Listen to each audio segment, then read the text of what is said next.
Before we dive into this incredible story, hit that subscribe button, like this video, and let me know your thoughts in the comments. Your support helps us bring more captivating tales to life. The Willow Creek Estate. A home reclaimed, the Willow Creek Estate, with its immense halls and lofty windows, was a faithful reflection of its owner, imposing on the outside, yet hollow within. At 40, Ethan Hayes was one of New York City's most successful financiers. Cold in business, meticulous in detail, and relentless with errors, he had built a financial empire many envied, but he had paid a steep price for it. Since losing his wife, Lena, in a car accident 4 years prior, Ethan had become a shadow of his former self. What remained was an elegant, silent man with an eternally sorrowful gaze, who avoided discussing the past and lived submerged in meetings and spreadsheets. The only presence capable of bringing color to this house was 6-year-old Lily, his daughter. She had her mother's eyes and a smile that, when it appeared, illuminated even the coldest corners of the mansion. But those smiles had grown increasingly rare. Lily missed her mother with a pain she didn't know how to name, and with her father always absent, she ended up surrounded by nannies and staff who came and went without staying long enough to form a real bond. Most afternoons, Lily played alone in the garden, stacking pebbles or inventing stories with dolls. The estate, though luxurious, was a somber place. Employees spoke in hushed tones, laughter was suppressed, and even the furniture seemed to carry a silent mourning. Ethan saw his daughter, but he didn't truly look at her. He loved her, of course, but he didn't know how to show it. He felt constantly guilty, yet powerless.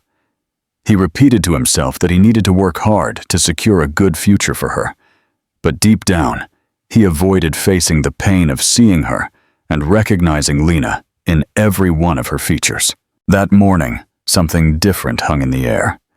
The housekeeper informed him that the new employee would arrive that day. Ethan merely nodded, dismissing it. He had seen dozens of workers pass through this house, and he didn't expect this one to be any different. Another one who will quit in a couple of months, he muttered to himself. Meanwhile, Lily was setting up a pretend picnic in the garden, arranging plastic cups on a checkered tablecloth. She talked to herself, as if she had company. "This one's for Mommy, and this one's for me," she whispered, placing a cup in front of a doll in a faded blue dress. Ethan watched from the terrace, unseen, holding a cup of coffee, and a sigh caught in his throat. The scene tore at him, but he didn't know how to approach. He simply turned and returned to his study. At that very moment, the main gate opened. A young woman with a firm gaze and humble posture entered, carrying an old suitcase. Sarah Jenkins arrived at the Willow Creek Estate, unaware that this job would change not only her life, but the destiny of everyone living there. There was something in her gaze, a mixture of sweetness and pain, that didn't go unnoticed even by the property's golden retriever, Buddy, who immediately approached and licked her hands as if he recognized her from other lives. She carried secrets hidden in her heart, scars that time had failed to erase. But she also brought something rarer, the ability to hear the silence of others. And in that house, the silence screamed. Ethan and Lily's story was about to intertwine with Sarah's, but none of them imagined how much everything would change from that encounter. For now, however, the world remained silent, a silence that was about to break. A quiet arrival and a budding connection, Sarah Jenkins' first day at the Willow Creek Estate began under a cloudy sky, as if the weather anticipated the tension between the world she left behind and the one she was about to discover. She wore a simple dress, worn shoes, and a single, faded suitcase. Her serene face hid a turbulent past, but her brown eyes shone with contained hope.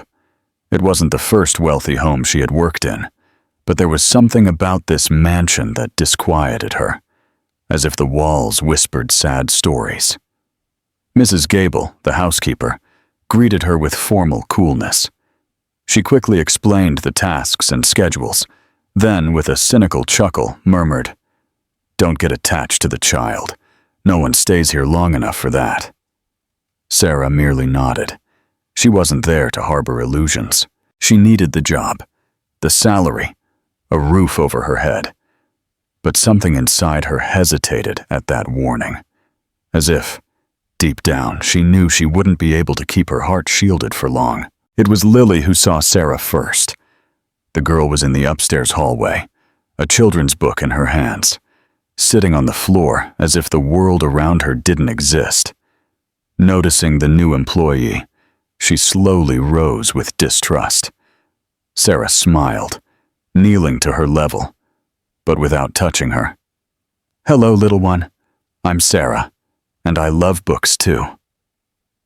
Lily didn't respond, just watched her. But something in the child's eyes reminded her of her own son, Leo, and the knot she always carried in her chest tightened a little more. Sarah dedicated herself to her work diligently, but it was in her interactions with Lily that her soul revealed itself. She had a delicate way of folding the child's clothes, carefully organized her toys, and even left sweet notes in her drawing notebooks. "I see you. Your art is beautiful." Slowly, the child began to approach, first only to observe from afar, then to show her drawings, and eventually to sit beside her while she washed dishes and tell her childhood secrets. Ethan, for his part, remained distant. He saw Sarah only as another employee, though there was something about her that bothered him, or perhaps touched him in a way he wasn't yet ready to admit. He observed her out of the corner of his eye when she laughed with Lily in the kitchen, or when she placed fresh flowers in the vases, a habit no one else in the house had had since Lena. One evening, passing by the living room, he heard Sarah singing a lullaby.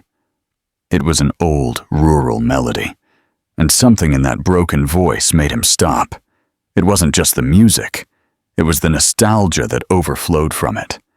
Despite the lightness she seemed to bring, Sarah was made of heavy silences. She cried alone at night, hugging a crochet blanket her mother had made. The trauma of losing her son still accompanied her every moment of the day. But in Lily, she found an unexpected reflection of what she had lost. It wasn't a replacement. It was healing. Slow, painful, but real.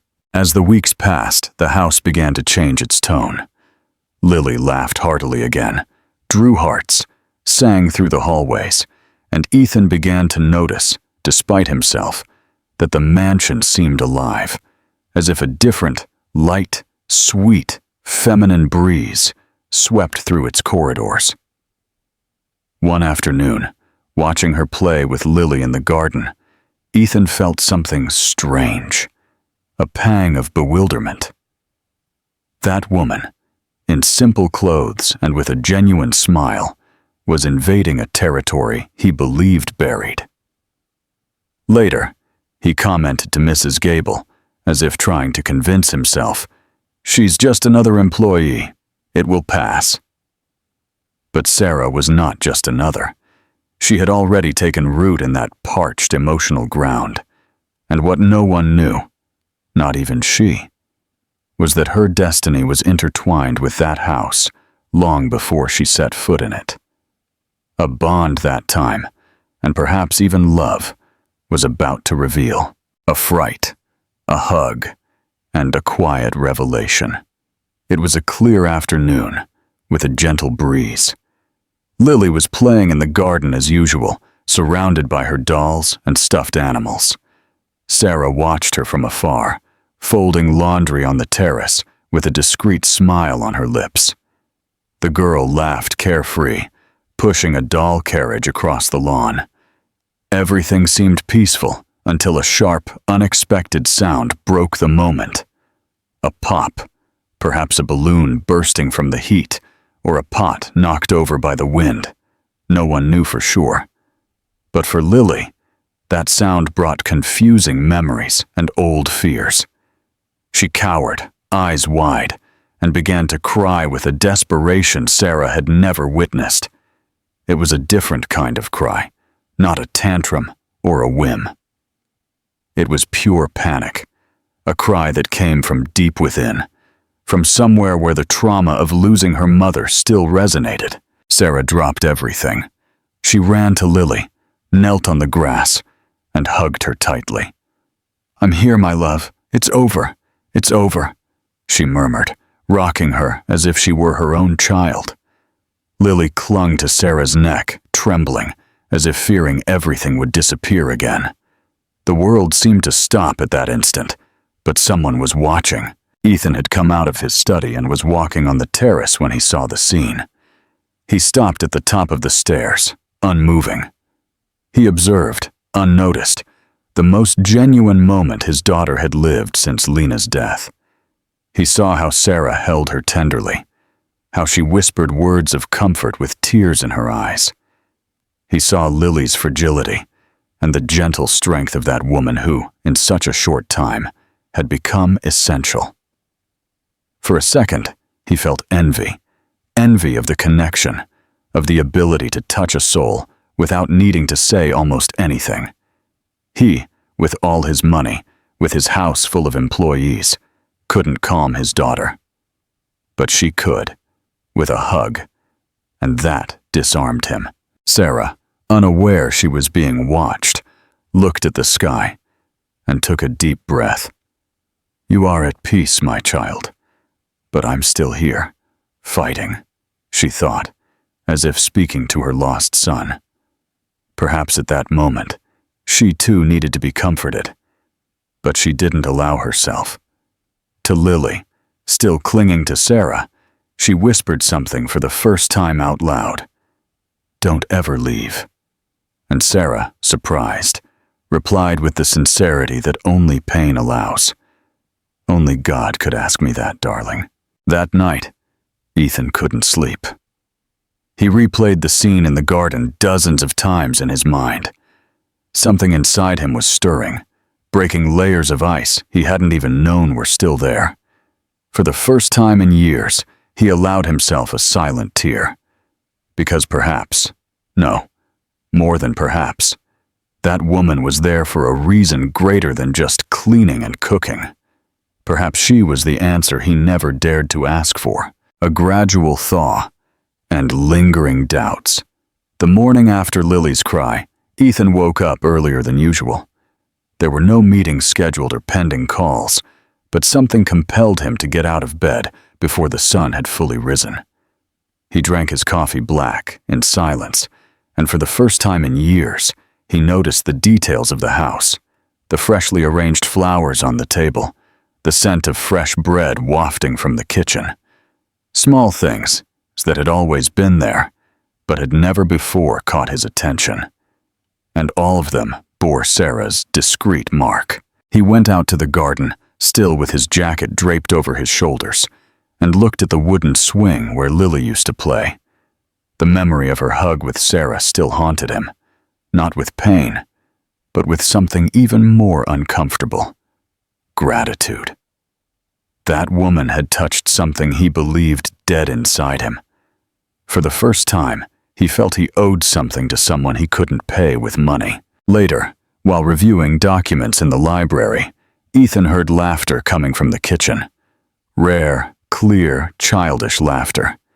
He stood up, walked to the door, and saw Sarah sitting next to Lily, both with flour-stained aprons, making cookies. Lily was laughing heartily, and Sarah was making funny voices, acting out a little play with raw dough figures. Ethan stood there, still, unnoticed by them. And it was at that instant that his gaze changed.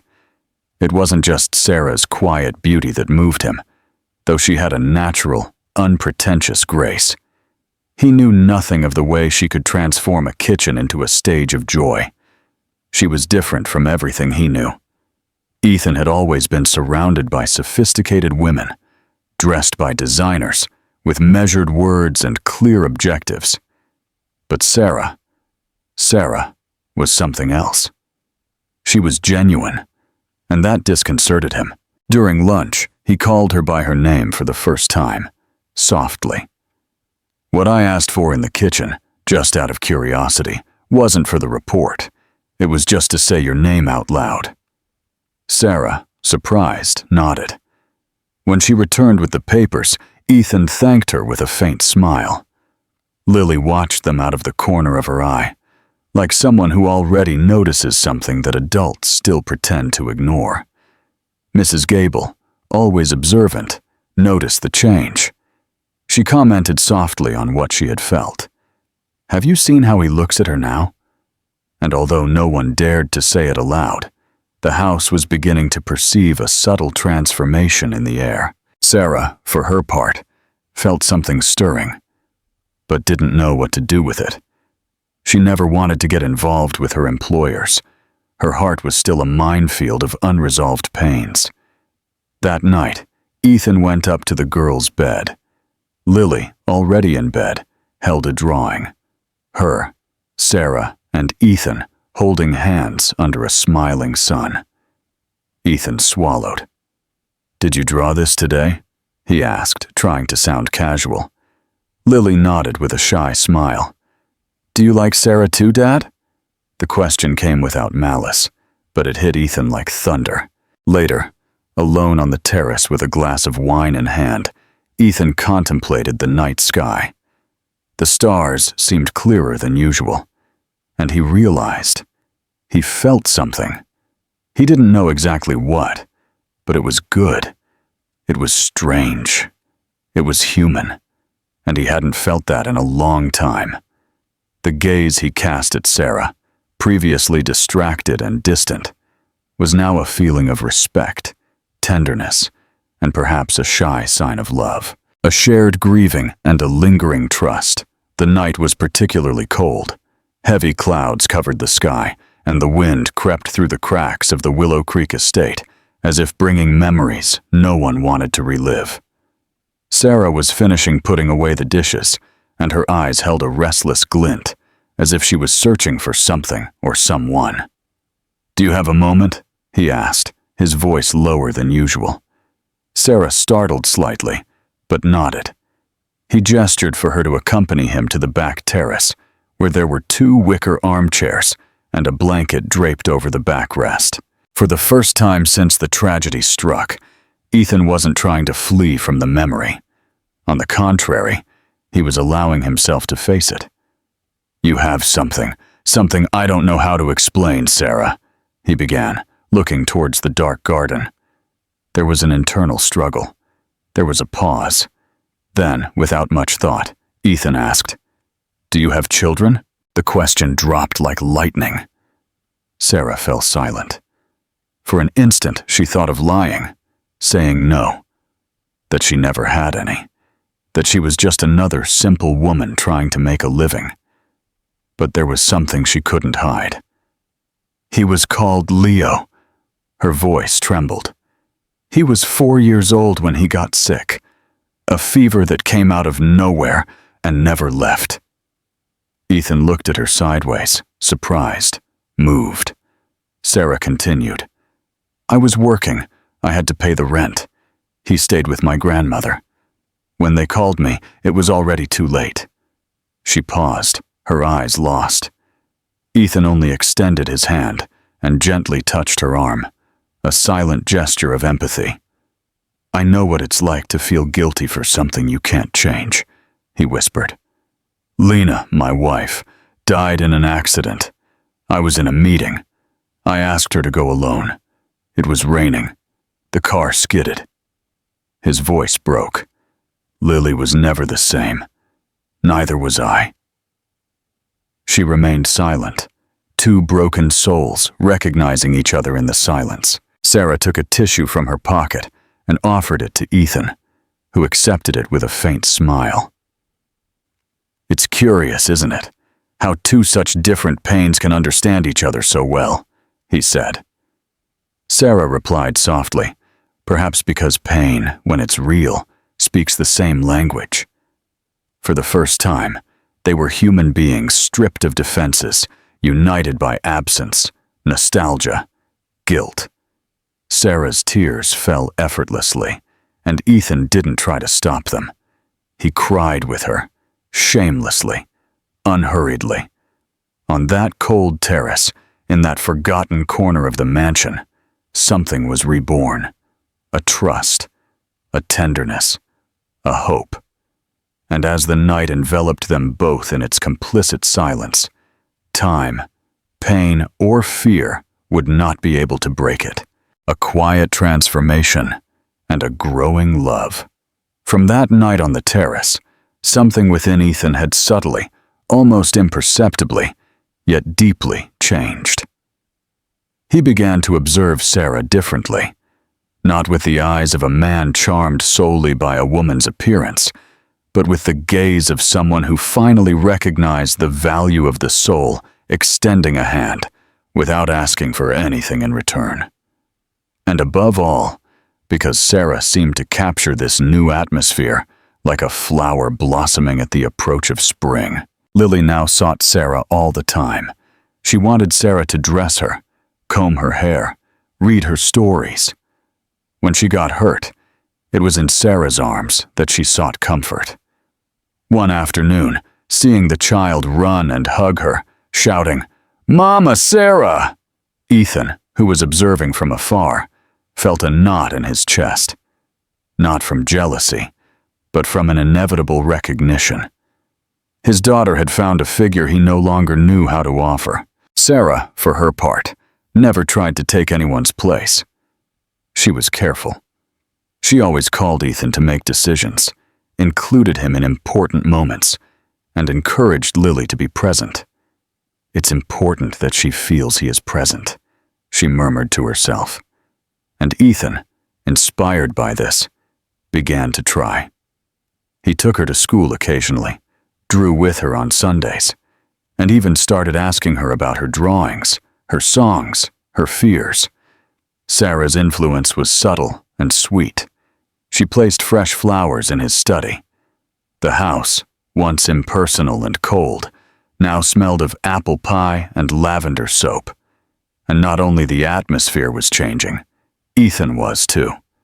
He smiled more, laughed at small things, put his phone aside during meals. He began to emerge from his grief without even noticing it. One day, seeing Lily sewing a small heart, he asked, "Who is that for, my love?" She replied without hesitation, "For you, Dad, because now you smile like before." He swallowed, moved, and hugged his daughter tightly. It was true. Joy, though timid, was once again inhabiting his days. Little by little, Sarah became indispensable, not just for what she did, but for what she was. Everyone in the house respected her. It was a silent humanity that commanded respect. No one saw her as just an employee. They saw her as a beating heart that kept that house alive. One morning, Sarah took Lily to the local farmer's market with Ethan's permission. They returned with flowers, fresh fruits, and a sparkle in their eyes that only the outside world can give. Ethan watched them arrive with bags in their hands and carefree laughter on their faces. The neighbors looked surprised. It was rare to see him outside the gates, much less smiling. But he didn't care. That night, Sarah found a note on her bed, written in a firm but sincere hand. "Thank you for bringing light back to this house." No signature, but she knew immediately who it was from. She put the paper inside the Bible she kept in her drawer. Beyond the pain, Sarah didn't know it, but her soul had already been recognized, not only by Lily, but by Ethan. And love, that feeling that blossoms in the most improbable corners, was beginning to germinate, silently, but with deep roots. A painful anniversary and a shared discovery. It was a cloudy Saturday, and the Willow Creek estate remained silent that morning. Ethan had left early, or at least that's what Sarah thought. She felt restless, her heart heavy. That day carried an invisible weight, It was the anniversary of Leo's death, her son. Every year, on that same day, she lit a candle, left flowers, and whispered words no one else heard. But this time, for the first time in years, Sarah was far from the cemetery in upstate New York, where the child rested. She let down her hair and took a bouquet of daisies, Leo's favorite flowers. She discreetly ordered a car via an app and left through the back of the mansion, as if she didn't want the world to know where she was going. But she didn't realize that someone was watching her from the upstairs window. Ethan, who had canceled a meeting at the last minute, had returned home unannounced. But something caught his attention. Without knowing exactly why, he asked his driver to follow her discreetly. He didn't want to invade her privacy. He just needed to know what was happening. Something in his intuition told him that this was a moment he had to witness. The car stopped in front of a small cemetery on the outskirts of the town. Simple, surrounded by old oak trees, almost forgotten. Sarah walked to a grave and knelt. She placed the daisies gently and ran her fingers over the name engraved in the stone. Leo Jenkins, 2017-2021. Her heart, which had learned to be silent, broke, and she cried, as she hadn't cried in a long time. From afar, Ethan watched with tear-filled eyes, deeply moved. It was as if their pains, however different, shared the same root, the irreplaceable loss of a loved one. He couldn't resist. He approached silently, without announcing his presence. Sarah only noticed him when she felt his shadow beside her. She turned, surprised, but not startled. There was something in Ethan's eyes, a respect, a humility. She didn't say anything, just looked away, discreetly wiping her tears. "He was beautiful," Ethan said, kneeling beside her. "You spoke of him with so much love that night. I needed to see where he is." Sarah sighed deeply, her voice choked. "Sometimes I feel like he's still close, that he sees me, that he pushes me to keep going, but I can't." The silence quickly shifted, no longer between employer and employee, but between two broken hearts that for the first time didn't need to pretend they were whole. The silence between them was not uncomfortable. It was sacred. Ethan took a small crucifix from his pocket and placed it among the flowers. "For him, and for all that we still have to heal," he murmured. It said everything.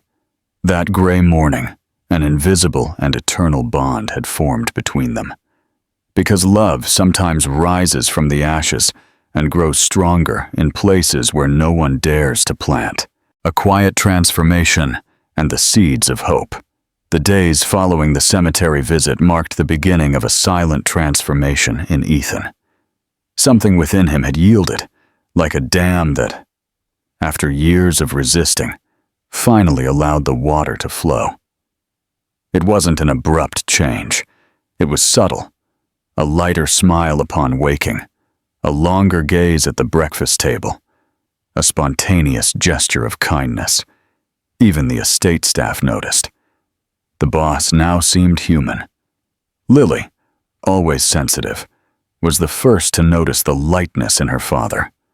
One morning, as he helped her with homework, she looked at him curiously and said, "You're different, Dad. You seem less sad." Ethan smiled, stroking her hair. "Perhaps I'm learning to remember the beautiful things," he replied, his gaze discreetly directed towards the kitchen window, where Sarah arranged flowers in a vase, humming softly. He observed her frequently, but never invasively. There was something hypnotizing in the way she moved through the house, light, focused, always present. Sarah made no effort to appear as anything more than she was, and perhaps that was precisely what captivated him, her authenticity. Ethan, accustomed to people who tried to impress him, found in Sarah a refuge of simplicity and truth. One sunny afternoon, Lily asked for a picnic in the garden. Sarah lovingly organized everything: fruits, homemade bread, lemonade. When Ethan arrived, his daughter took his hand. "Dad, will you stay with us today?" He hesitated for an instant. There were emails to answer, contracts to review, but something in Sarah's gaze convinced him. He sat on the blanket and, for the first time in years, took off his shoes and truly laughed. He laughed when Lily put flowers in his hair. He laughed when Sarah let slip that it didn't match the pink, but still looked good. It was there, amidst laughter and breadcrumbs, that Ethan felt his heart beat faster for a reason that was neither sadness nor anxiety. It was something new, or rather, forgotten. The warmth of someone's presence that simply made things right. As Sarah gently and tenderly wiped Lily's face, he looked at her in a way neither she nor he fully noticed, but which destiny engraved with invisible ink. That night, he went up to his room lighter than ever. He opened a drawer he hadn't touched in years, took out an old photo album, and for the first time didn't cry when he saw Lena. Instead, he whispered to the image, "You'd be happy to see how she is, how we are." And there, between memories of the past and silent promises of the present, Ethan felt ready to love again. Not to replace, but to continue. Sarah, for her part, noticed the changes, but tried not to interpret them. Her heart, still scarred by loss, feared creating illusions. However, at night, as she lay down, she carried with her a sweet restlessness, a memory of shared smiles, and a scent she now recognized from a distance. Ethan's. Love had not yet been declared. There were no kisses or promises, but there was a certainty born in their gestures, in the carefully served coffee, in the book discreetly left at the door with a flower between its pages, in the shared silence that was now comfortable, almost intimate. And that, perhaps, was the clearest sign that true love was beginning to blossom, not with fireworks, but with firm roots in the soil of real life. A dinner invitation and a fragile hope. That afternoon, Ethan was restless. He walked through the estate with his hands in his pockets, dodging commitments that normally kept him in front of a screen or on the phone. Sarah, on the other side of the house, finished putting Lily to bed with her favorite story, the one about the bird finding its nest after a long storm. As she closed the girl's bedroom door, she found Ethan in the hallway. He was leaning against the wall, as if awaiting an important decision. "Sarah," he said with a rare hesitation in his firm voice, "would you accept to have dinner with me tonight? Right here, in the dining room. Just the two of us." She looked at him in surprise, her eyes fixed on his for a second longer than usual. Ethan looked away like an insecure teenager. Sarah, her heart racing, replied, "Of course, if it's just dinner." And she smiled, with that gentleness that hit a whirlwind. When Sarah went into her room to get ready, she didn't know what to wear. "It's just dinner," she repeated to herself. But her heart didn't believe her. She chose a navy blue dress she only wore on Sundays, simply pulled back her hair, and put on the pearl earrings she had inherited from her mother. Looking in the mirror, she saw something she hadn't seen in a long time. A living woman. Ethan prepared everything carefully. He didn't delegate to the housekeeper or the staff. He chose the dishes himself, ordered a special wine, and lit candles in the center of the table. When Sarah entered, their eyes met, and for an instant, everything around them seemed to stop. He pulled out her chair, nervous, and she thanked him with a shy smile. The conversation began slowly. They talked about Lily, the girl's small achievements, the drawings she left taped around the house. Little by little, they began to open up. Ethan recounted that he learned to cook with his grandmother, and Sarah revealed that she dreamed of one day opening a small bakery with children's books. Between sips of wine, What was once silence became exchange, and what was formality transformed into complicity. Lily, hidden behind the staircase, watched everything with shining eyes. She knew something special was happening. Seeing her dad laugh at something Sarah said, she covered her mouth to stifle a squeal of joy. In silence, she celebrated. What she had so desired, to see her dad smile and Sarah happy, was finally coming true. At the end of the night, Ethan walked Sarah to the guest room door. They stood in silence for a moment. He wanted to say something. Perhaps that night meant more than she imagined, but he chose to just gently touch her hand. "Good night, Sarah," he said with a deep gaze. "Good night, Ethan," she replied, feeling something on her skin that burned even with the briefest touch. She entered the room with her heart racing, her lips still trembling from the words she didn't say. And he, returning to his room, stopped in front of the mirror and saw a different man. A man who, after years, felt the hope of a new story, perhaps not perfect, but real. That night, both slept with the feeling that something had changed. Something had been said without words. And perhaps it was the beginning of everything they, deep down, had always needed. Love, yes, but also refuge. And at that unexpected dinner, an invisible bond grew stronger. The return of a shadow, a past revealed. The news arrived like the cold wind preceding a storm.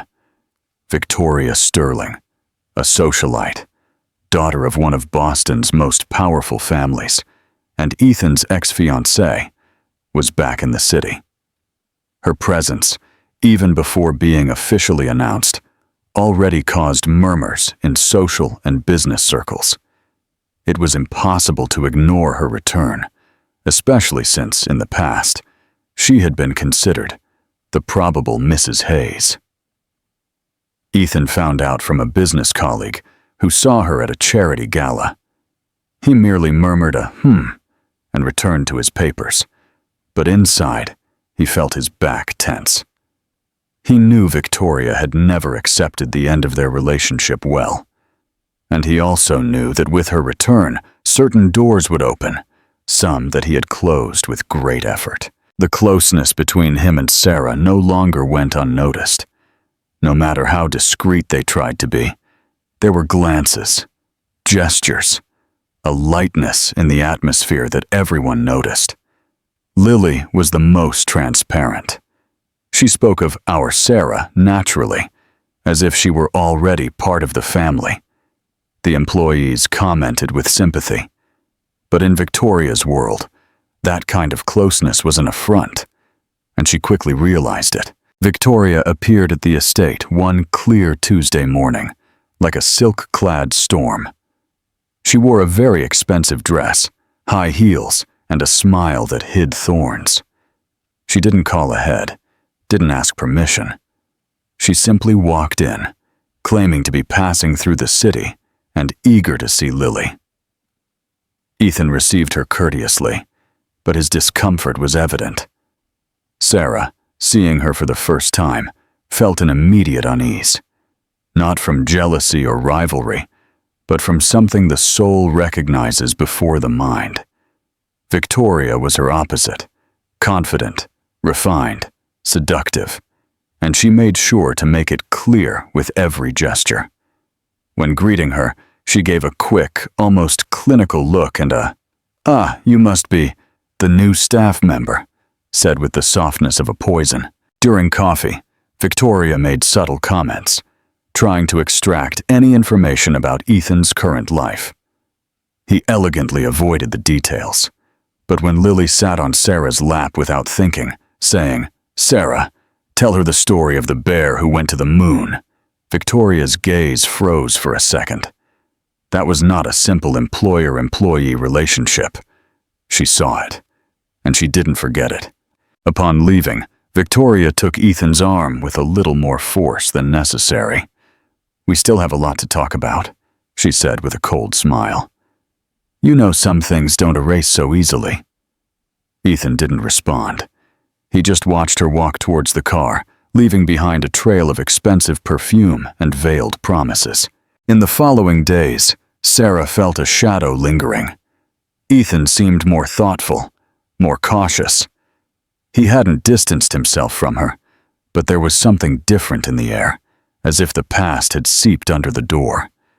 And although she didn't know exactly what, Sarah felt that something was about to be put to the test. Her heart, which was beginning to trust again, now beat with a slight fear. She didn't fear Victoria as a woman. She feared what Victoria represented. Ethan's world, where everything was appearance, status, blue blood. A world that might never accept her, no matter how much love there might be. And so the shadow of the past settled, discreet but menacing. And what was once lightness now began to weigh on both their hearts. Betrayal and heartbreak. Victoria, Sterling was never the type to accept defeat, and even less so against someone like Sarah Jenkins, a woman who, in her eyes, was nothing more than an interloper in the world of the elite. After her visit to the Willow Creek estate, it became clear to Victoria that there was more than just an employee there. There was closeness, intimacy, affection, and that was unforgivable. She was not willing to stand idly by while Ethan Hayes, one of the most coveted men in New York high society, allowed himself to be enveloped by a woman of uncertain past. Determined to restore the order of things, Victoria mobilized her contacts. A call to an old friend in the city council, a discreet bribe to an official in the public records office of Sarah's childhood town, and in a few days, she had a folder full of documents, clippings, and records in her hands. She wanted to find something, anything, and she found it. Sarah Jenkins, before working at the Willow Creek estate, had gone through difficult years. After Leo's death, she faced a period of emotional imbalance. She initiated legal proceedings against the local hospital for medical negligence, a process that, although archived, left painful traces.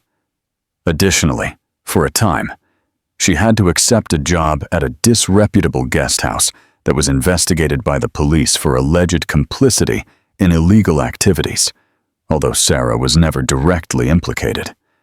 For anyone wanting to tarnish an image, that was more than enough. Victoria meticulously gathered everything and drafted an anonymous letter, full of insinuations. Without identifying herself, she sent copies of the documents to a prominent gossip columnist who loved scandals involving wealthy families. She also left an envelope with the information at the reception of Ethan's company, addressed to the legal department. It was a dirty move, but she convinced herself she was protecting Ethan's and little Lily's position. At least, that's how she justified it to herself. Ethan received the envelope one ordinary morning, opening it and seeing Sarah's name mixed with insinuations about her past. He felt his stomach churn. Not because of the content, but because of the cruel way someone was trying to use a woman's pain as a weapon. He didn't know Victoria was behind it, but he suspected immediately.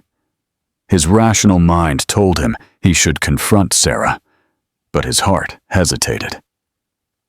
Sarah, for her part, still didn't know what the envelope contained. She only noticed that Ethan was quieter, more reserved. The gazes that were once full of tenderness now carried a shadow of doubt. And that hurt.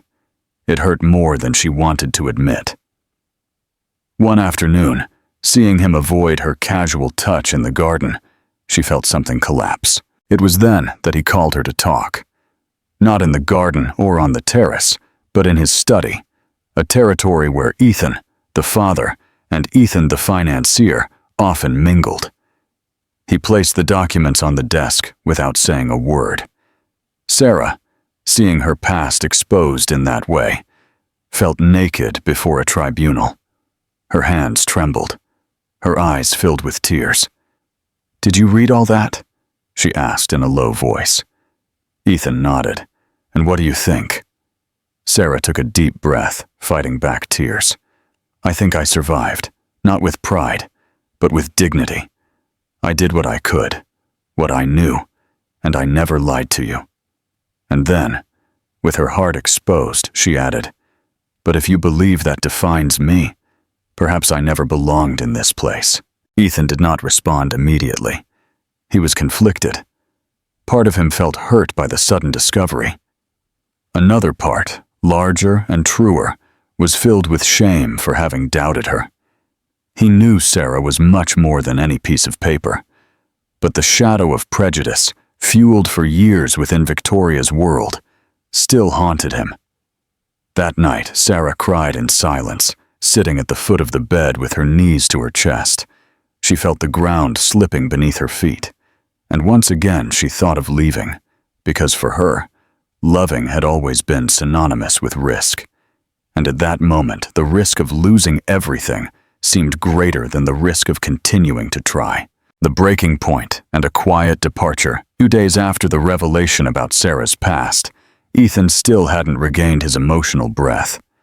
He avoided looking her in the eyes, kept conversations brief and formal, and didn't even touch the subject. That connection that once flowed naturally was now drowned by a mist of distrust and confusion. Sarah, for her part, felt every silence like a dagger. She didn't need him to say anything. She already knew that look of judgment from those who never understood what it was like to live between pain and survival. And it was then that Victoria returned, this time with a sharp smile and a carefully rehearsed appearance of concern. She invited Ethan to lunch at her family's exclusive club, and he, though with reservations, accepted. He wanted to know how much she knew, how involved she was. But Victoria didn't hold back. During the meal, she pulled out the same documents he had already read, but accompanied by poisoned words. "Are you really going to allow a woman with that history to get close to your daughter? Imagine the scandal if that reaches the press." Ethan interrupted her firmly, but something inside him was already agitated. Victoria bothered him, but he couldn't ignore the fear she sowed. He had grown up in a world where reputation was everything, where appearances defined a person's worth. And although his heart knew that Sarah was honest, loving, and brave, his mind wondered, what if she's hiding more? What if this affects Lily? Upon returning home, Ethan did not go to look for Sarah. He went straight to his room, closed the windows, and remained silent, staring at the ceiling. Lily, feeling the heavy air in the house, asked the housekeeper if Sarah had done something wrong. "She's sad, like when Grandma Lena left," the girl said, hugging a teddy bear to her chest. Mrs. Gable only sighed, not knowing how to explain that sometimes adults distance themselves just when they are most needed. During dinner, Sarah did not come down. She remained in her room, trying to maintain her dignity, but her chest ached. She knew Victoria was behind everything. She knew that type of person. But what really hurt was Ethan's silence. The same man who cried with her in front of her son's grave now seemed distant, cold, as if everything had been a fleeting dream. The next morning, Sarah packed a small suitcase, not in a hurry, but with sadness. She folded her clothes carefully, like someone saying goodbye to a place that was almost home. She knew she couldn't wait any longer. If he doesn't trust me, I can't stay. I can't live waiting for someone to defend me from something I already faced alone, she murmured to herself. Before leaving, she went to Lily's room. The girl was still sleeping, her hair spread over the pillow. Sarah kissed her forehead without waking her. She left a note under the teddy bear. "I love you, little one. Always. Be happy. Please." She left with soft steps so as not to wake anyone. But as she went down the stairs, she met Ethan in the hallway. She said nothing, just looked him in the eyes. There was sadness, but also a painful resignation. "I'm leaving." That was all she could say. Ethan swallowed. He wanted to ask her to stay. He wanted to tell her that all this was a mistake. But pride, fear, and confusion kept him immobile. And then, she walked past him with the suitcase in her hand, like a wind that leaves its perfume even after it's gone. The door closed behind her, and with it, something inside Ethan also closed. For the first time, he understood what he was losing, but perhaps it was already too late to stop it. The empty mansion and a daughter's plea. The morning dawned gray, as if the sky shared the sadness that now permeated the Willow Creek estate.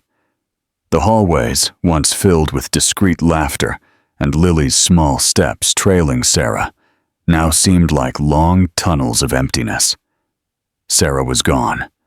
There were no goodbyes or explanations, just a palpable absence, a sharp silence, and a room perfectly tidy, as if no one with a heart so full of love had ever slept there. Lily woke up later than usual. She called for Sarah in a sleepy voice. "Sarah, where are you?" She received no answer. She went downstairs barefoot, hugging her teddy bear. She looked for her in the kitchen, in the garden, in the hallways. Nothing. She found Mrs. Gable washing dishes and asked, her eyes already filled with tears, "Where is Sarah?" The housekeeper, trying to contain her own sorrow, bent down and replied softly, "She had to leave, my love." Lily's cry was almost a whisper, but it broke the hearts of all who heard it. She ran to Sarah's room, rummaged through the closets looking for a clue, and then found the note hidden under the teddy bear. "I love you, little one. Always. Be happy. Please." Tears fell uncontrollably. For a child who had already lost her mother, that was more than just an absence. It was an open wound touched again. Ethan, upon learning of his daughter's reaction, felt shattered inside. He quickly went upstairs, finding Lily curled up in a corner of the room, clutching the note, sobbing. He tried to comfort her, but she pushed him away. "You made her leave, Dad," she cried, with the pain of someone losing once more. Ethan had no answer, because, deep down, he knew it was true. That afternoon, he walked through the house like a ghost. He touched the books Sarah used to arrange in the living room, smelled the aroma of the spices she used in the kitchen, looked at the garden, and remembered the picnic. Every corner of the mansion seemed to call her name, and now he understood. She wasn't just an employee who had left. She was the soul of the house. She was the future he was beginning to imagine, and he had let it slip through his fingers. Sarah, for her part, walked through the city streets with her gaze fixed on the ground and her suitcase in hand. She carried a knot in her chest that not even the loss of Leo had caused, because with Ethan, she had begun to believe again. Not just in love, but in the possibility of being accepted, welcomed, respected. To see everything crumble because of a past she had never hidden, that hurt her in a cruel way. She stayed in a simple guest house in the city center. The room was small, the bed creaked, but the silence was absolute. That first night away from the mansion, Sarah did not cry. Not because she didn't want to, but because the pain was so deep that it seemed to have stolen even her tears. She lay watching the ceiling with Leo's photo between her fingers. "I told you not to get my hopes up," she whispered into the void.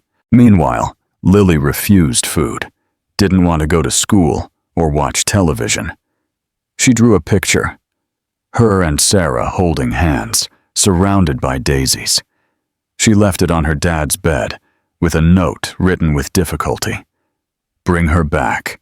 She is my heart, Mom." Ethan held the paper for several minutes, motionless, feeling the weight of the choice he had made, or worse, of the choice he hadn't had the courage to prevent. Now, the silence that reigned again in that house was no longer the same as before. It was crueler, because this time, everyone knew exactly what they were losing. A father's regret and a vow to change. The days that followed Sarah's departure were heavy, as if a dense fog had descended upon the Willow Creek estate. Lily, usually curious and sweet, now remained silent, lying on the sofa with a lost gaze. She refused food, avoided playing, and didn't even answer the housekeeper's questions. The only thing she did, constantly, was hug the teddy bear Sarah had given her, as if it were the last bridge between the world she knew and the emptiness that now inhabited her. Ethan tried to maintain his routine, but everything around him seemed out of place. At the breakfast table, the bread no longer tasted the same. The garden, once colorful with the flowers Sarah cared for, began to wither. Even the sound of the piano, which Lily sometimes dared to play, had disappeared. He realized that it wasn't just Sarah's physical absence that affected the house. It was the silence of the soul, the disappearance of tenderness, of hope. He tried to talk to his daughter one night, kneeling by her bed. "Lily, my love, you have to eat. Sarah wouldn't like to see you like this." But the girl turned her face away and murmured between sobs, "But she's not here, Dad, and you let her go." Those words cut Ethan more than any accusation, because deep down he knew it was true. He spent the night sleepless, walking the hallways like a restless spirit. He relived every moment, every decision, every doubt. He remembered the conversation with Victoria, the poisonous seed she planted in his mind. He thought of Sarah's look as she left, so serene on the outside, but desperate inside. And then, for the first time, he understood that he hadn't trusted her, that he had let fear overcome love. The next morning, he didn't go down for breakfast. He remained in his study, looking out the window. On the desk, Lily's drawing was still there as a silent reminder. "She is my heart, Mom." That was not just a childish plea. It was a profound truth. Sarah was not a replacement for anyone. She had conquered that place with love, care, and bravery, and he had let it all slip away. Later, when he tried to work, everything seemed meaningless. The contracts, the shares, the spreadsheets, nothing mattered. The only thing that filled his mind was the sound of Sarah's laughter, the way she stroked Lily's hair, the way she looked at him when she thought he wasn't noticing. Ethan understood that what he felt for Sarah was not just admiration. It was love. Real love. The kind that doesn't appear every day. But now, perhaps it was too late. She was gone. She hadn't left an address. She didn't answer the calls he had finally tried to make. Ethan was learning the hard way that there are pains that apologies don't heal, that there are absences that flowers or dinners don't fill, that the heart, when deeply disappointed, protects itself, even if it's still love. Lily, however, kept drawing, quieter, more fragile, but full of hope. "Maybe she'll come back," she told herself, like someone casting a secret wish into the universe.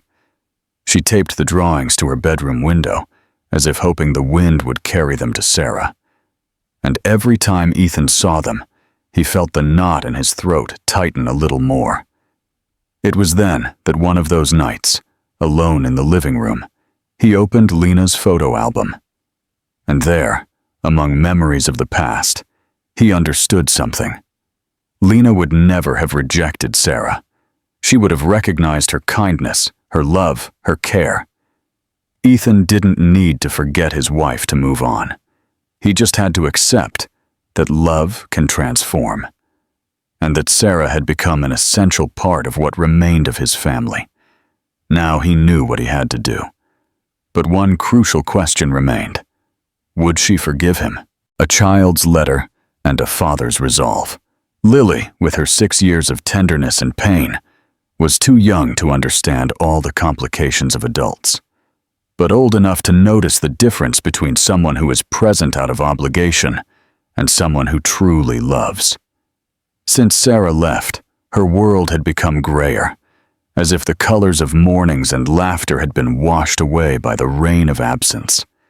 She missed her soft singing voice, the bedtime stories, and above all, the hug. That hug that warmed even the coldest days. It was a quiet afternoon, while Ethan was on the phone in his study, and the house seemed swallowed by the weight of emptiness, that Lily made a decision. She sat with paper and colored pencils, took a deep breath, and began to write as best she could, with crooked letters, but with her heart in every word.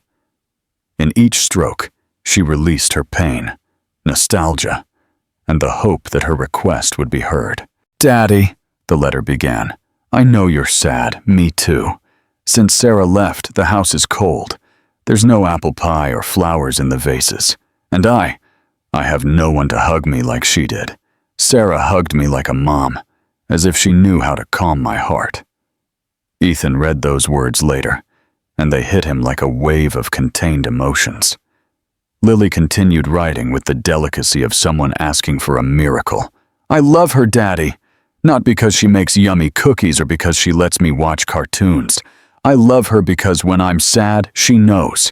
Because she looks at me like you looked at me when Mommy was alive. And because when I fell and bled my knee, she didn't scold me. She just hugged me and said, 'It's okay, my love.'" At the end of the letter, she drew 3 figures, herself in the middle, holding Ethan's and Sarah's hands, under a big, smiling sun. "I want us to be together again," she wrote in big letters. "Please, bring her back. I need her. And you do too, even if you don't say it." Ethan found the folded letter on his pillow. When he opened it and read each line, he felt a knot in his throat grow into a tear. He sat on the edge of the bed with the letter on his lap, and there, for long minutes, he cried as he hadn't since Lena's wake. It wasn't a cry of despair. It was one of recognition. Recognition of the truth his daughter saw more clearly than he did. That night, while Lily slept clutching her teddy bear, Ethan stayed awake, looking out the window. He relived every moment with Sarah. The simple conversations, the silent gestures of care, the day he saw her comforting Lily in the garden. Each memory was like a puzzle piece that now fit before his eyes. It wasn't just love. It was destiny. It was redemption. It was the opportunity to rebuild a family, not with perfection, but with truth. And now he knew. He had to go to her, look her in the eyes, and ask for forgiveness, not for having judged her, but for not having trusted, for not having been there when she needed him most. Deep down, Sarah had been the only one who never asked for anything and gave everything. Love, care, silence, presence. And now it was he who had to give something back, a sincere gesture, a plea to return, a promise that this time he would not flee from love. Ethan got up, took the letter, and put it in his pocket. He would leave tomorrow. He didn't know exactly where, but he knew that wherever Sarah was, he would find her. Confrontation and a journey of redemption. The sun hadn't yet risen when Ethan awoke, determined. For the first time in a long time, his gaze wasn't lost. It was firm. Lily's letter, carefully tucked into his shirt pocket, weighed more than any multi-million-dollar contract he had ever signed.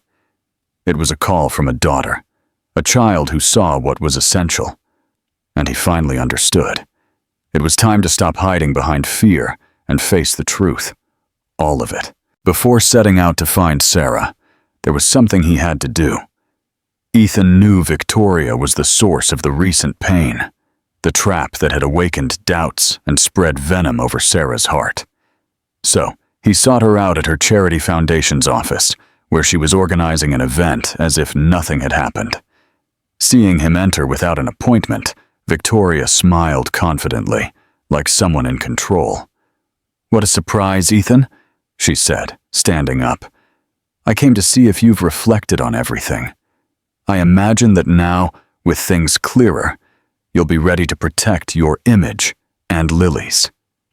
He looked her in the eyes, and for the first time, Victoria noticed that something had changed. This was not the indecisive man of the past few days. He was a father, a man in love, a man at war with guilt and surrendered to the truth. "You knew what you were doing when you dug into her past. You chose to hurt a woman who has only done good for my daughter and me," Ethan began, without raising his voice. "And you know what else? You lost.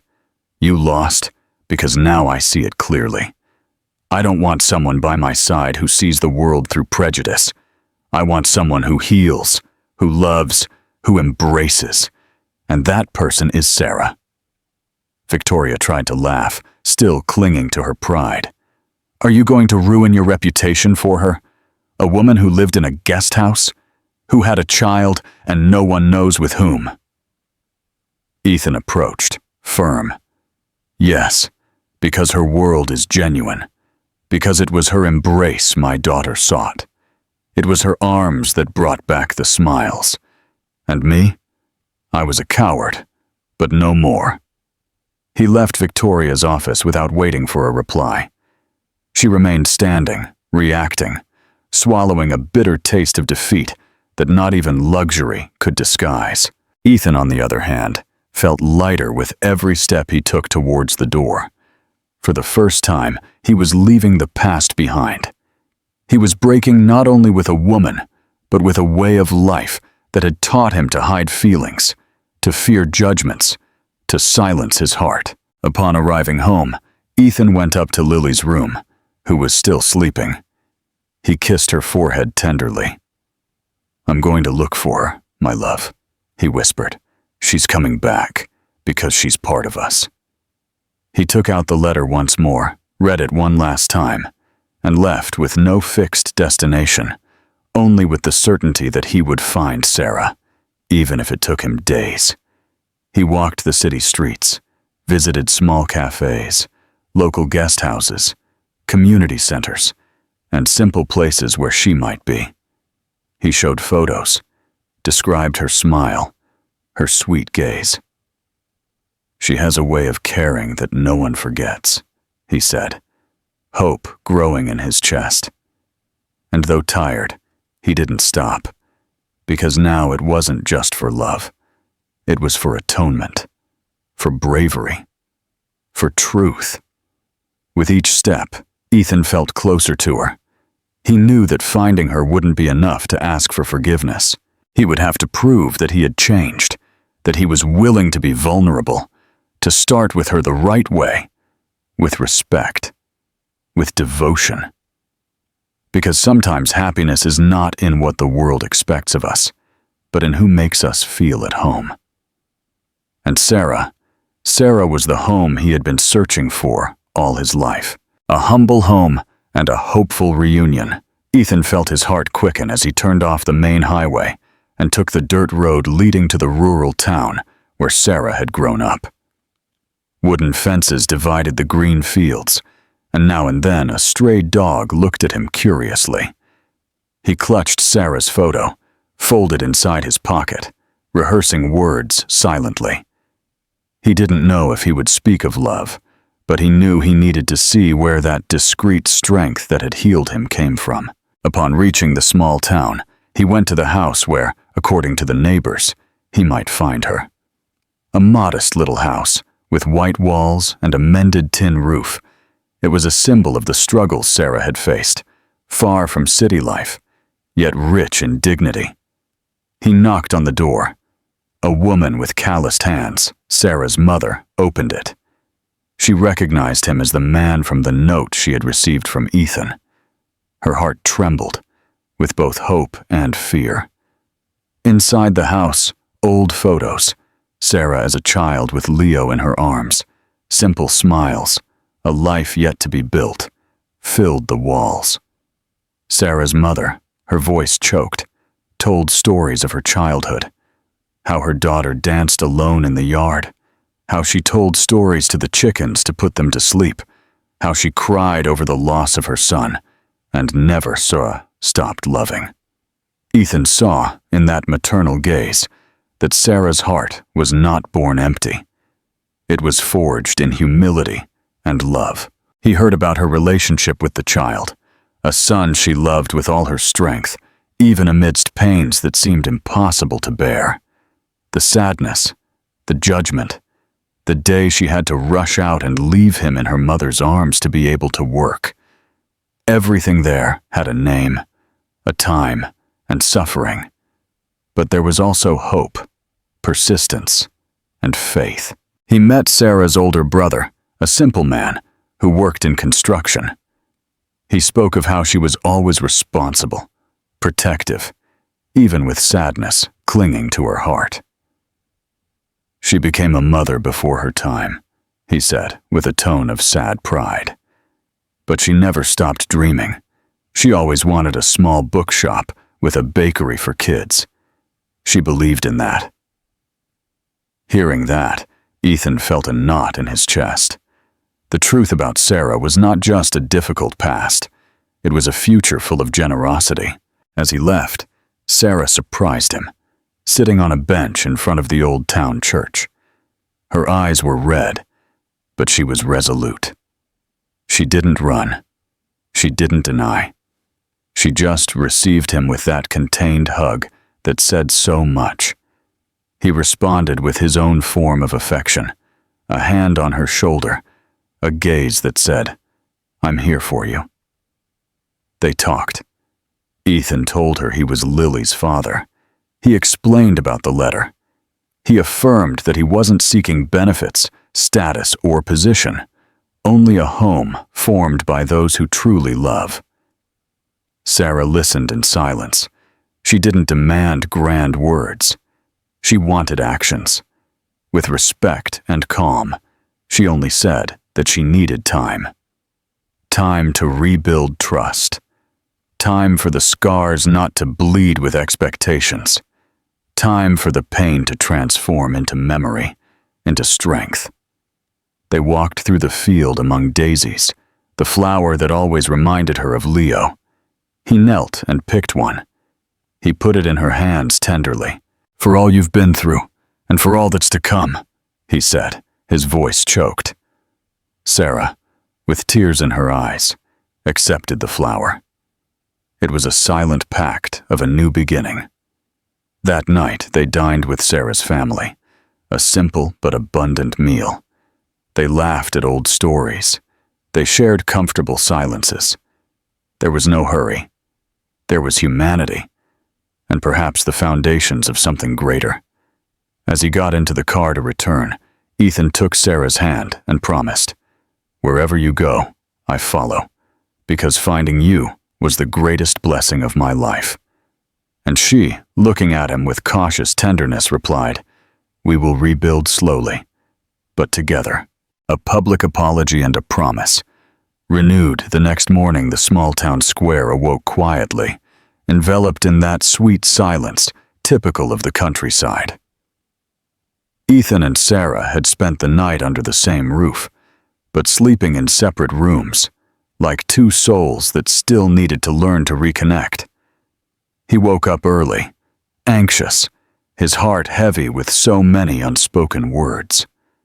Sarah, for her part, rose with tired eyes. She knew his presence there meant something big, but she still felt the weight of everything she had lived through. At 9 o'clock sharp, Ethan invited her out. He didn't tell her where they were going, only asked her to trust him. She accepted in silence. They walked side by side through the cobblestone streets, passing curious faces who greeted Sarah warmly. The square was almost empty, except for a few children playing and a flower vendor with a modest cart. It was there, under the shade of an old tree, that he stopped. Ethan took a deep breath. He looked at her with teary eyes and, without warning, knelt on the ground. The gesture, simple and unarmed, surprised everyone present, including Sarah. "I am here," he began, his voice breaking. "Not as the man who judged you, but as the one who finally understood that love is not earned, it is nurtured, and I didn't nurture you. Sarah's eyes filled with tears instantly. She looked at him with her hand on her chest, as if she wanted to run, but also stay. I was wrong to doubt you. I let fear speak for me, a fear that no longer represents me. I was cowardly, proud, and I lost you. But if you let me, I want to spend the rest of my life repairing that mistake, Ethan continued unhurriedly, without masks. Some passers-by stopped. What they saw was not common. A rich, well-dressed man on his knees on the ground, asking forgiveness from the woman he loved. Not for appearance, but with truth. Sarah approached, her eyes shining with emotion and conflict. She wanted to believe. Part of her had already forgiven him. But the other part still bled. "You left me alone," she said, her voice trembling. "When I needed you most. It's not easy to forget that, Ethan." He nodded, looking directly into her eyes. "I don't want you to forget it.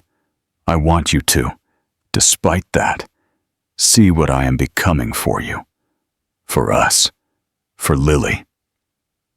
Hearing the girl's name, Sarah couldn't hold back her tears. She had thought of her every night since she left. "She is my home too," she whispered, almost sobbing. Ethan extended his hand, not to pull her, but to offer her the only thing he had, humility. And she, her heart trembling, took his hand. Not as one who surrenders, but as one who grants an opportunity. He slowly rose, still holding her, as if fearing that any sudden movement would make her retreat. "I'm not asking you to come back now. I'm just asking you to start over." Sarah breathed deeply, wiped her tears, and said with a gentle firmness, "I will come back. But you have to understand that loving someone like me is loving with patience, with truth." And at that instant, without kisses or spectacular promises, they sealed the beginning of something new. The people around discreetly moved, smiled. The flower vendor handed Ethan a daisy, saying softly, "So you don't forget what's essential." He thanked him and offered the flower to Sarah. In that simple town, between memories of pain and deep roots, Sarah and Ethan took the first step to rewrite a story where love would not be perfect, but it would be true. A homecoming and a family reborn. It was a clear afternoon when the black car once again crossed the gates of the Willow Creek estate. The sun illuminated the garden with a different sweetness, as if even it knew that this moment deserved a special light. Sarah sat in the front seat, her hands clasped on her lap, squeezing her fingers with nervousness. Beside her, Ethan drove in silence, his heart racing. In the back, in her child's seat, Lily accompanied them unknowingly. The little one still didn't imagine that the reunion was about to happen. Mrs. Gable, who had already been notified, discreetly prepared the garden.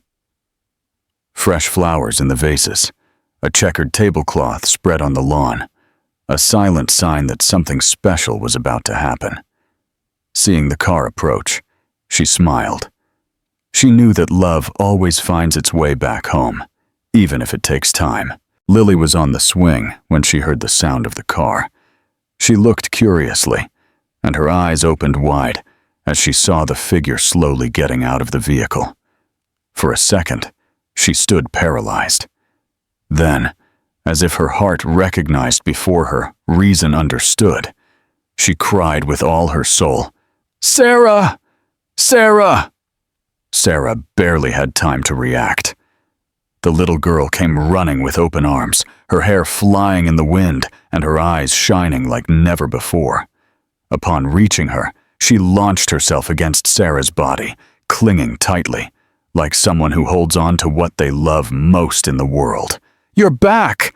she cried through tears, hugging her with all the delicacy of a child who lost everything and found it again. Sarah knelt and hugged her tightly, burying her face in Lily's hair. She cried, She cried as she hadn't cried in a long time, not from pain, but from relief, from emotion, from reunion. "Forgive me for leaving. I missed you too, my child," she whispered between sobs. Lily, tears on her face, smiled. "I knew you'd come back. I asked God." Ethan watched the scene from a distance, but soon he couldn't resist. He knelt beside them and, without a word, enveloped Sarah and Lily in an embrace that sealed not only the reunion, but the reconstruction of a family. Tears also ran down his cheeks, not from sadness, but from gratitude, for the opportunity, for the courage, for the woman who, kneeling there with him, made everything possible again. Mrs. Gable watched from afar, her hands over her chest. She was never one to express emotions, but that day she let a tear escape, because she knew she was witnessing an everyday miracle, one of those that make no sound, but stay forever. Lily held both their hands tightly. "Now no one is going to leave, right?" Sarah smiled, her eyes still full of tears. "Now, my love, it's forever, I promise." Ethan nodded. It wasn't just a promise. It was a pact between them, between the past and the future, between fear and courage. The hug lasted longer than any words, and at that instant, time stood still, because there, in that little piece of garden, love happened. Not the perfect love of movies, but true love, the kind that embraces, forgives, and endures. A new beginning, love's triumph. The wedding day dawned with a clear sky and the scent of fresh flowers in the air. No ostentation, extravagant photographers, or designer dresses. What filled the atmosphere was something rarer. True love, the kind that is born from pain, grows with courage, and blossoms with devotion. The ceremony was organized in the garden of the Willow Creek estate itself, the same place where Sarah, long ago, first comforted Lily. It was symbolic. Everything began there, and everything would begin again there. Sarah wore a simple white dress, hand-embroidered by women from the town where she grew up. In her hair, daisies, the flower that represented Leo, and now, also the new life that was about to begin. Lily, in a delicate light blue dress, walked hand in hand with her, smiling wholeheartedly. By the improvised altar, Ethan waited. He wore a light gray suit and a smile rejuvenated by years. His gaze, as he saw Sarah approach, said it all. "You are my miracle." The guests were few, but each of them carried stories, memories, and emotion in their eyes. Mrs. Gable, moved, discreetly arranged the last details of the ceremony. Sarah's brother, proud, held his mother's hand, who wiped discreet tears with an embroidered handkerchief. There was no luxury. There was truth. The justice of the peace read simple vows, but before the two said, "I do," it was Lily who interrupted with a powerful, childish voice. "Can I say something?" Everyone smiled.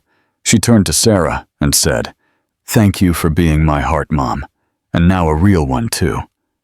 The emotion was so strong that not even Ethan could hold back his tears. Sarah bent down and hugged her before turning her gaze to the man she had chosen, and who, finally, also chose her without fear. "I accept you," Sarah said, her voice firm and trembling at the same time. "With your past, your silences, your guilt, I accept you because I learned that loving is also rebuilding." Ethan took a deep breath and replied, "And I accept you, with your bravery, your tenderness, your history. I accept you because you taught me that a home is not a place, it is a person, and you are mine." At the end of the vows, there was no thunderous applause. There was silence. That beautiful silence that occurs when souls recognize each other. The kiss, tender and emotional, sealed a pact that needed no rings to be eternal. Lily hugged them tightly, and at that instant, a new family was formed. Not by convention, but by choice. The Willow Creek estate, once cold and formal, now overflowed with life. The curtains danced with the wind. The old paintings were replaced by Lily's drawings, and the hallways, once quiet, vibrated with laughter and hurried footsteps. Sarah transformed everything around her with delicacy and purpose. Her presence was now as essential as the air. As evening fell, they sat in the garden with cups of tea, watching Lily play with the golden retriever. Buddy. Ethan read stories aloud. Sarah embroidered and smiled, and between words, they exchanged knowing glances. The past didn't disappear, but now it only served to remind them how much it was worth walking together. Because love, when it's true, doesn't need grandeur. It needs courage, devotion, a hug. And there, in that house where silence once reigned, hope now lived. A home. At last. Made of memories, second chances, and a love that overcame everything to exist. What are your thoughts on Ethan and Sarah's journey? Do you believe a love story born from such pain can truly last? Share your opinions in the comments. If you enjoyed this story, share it with your friends and subscribe to the channel to support our work.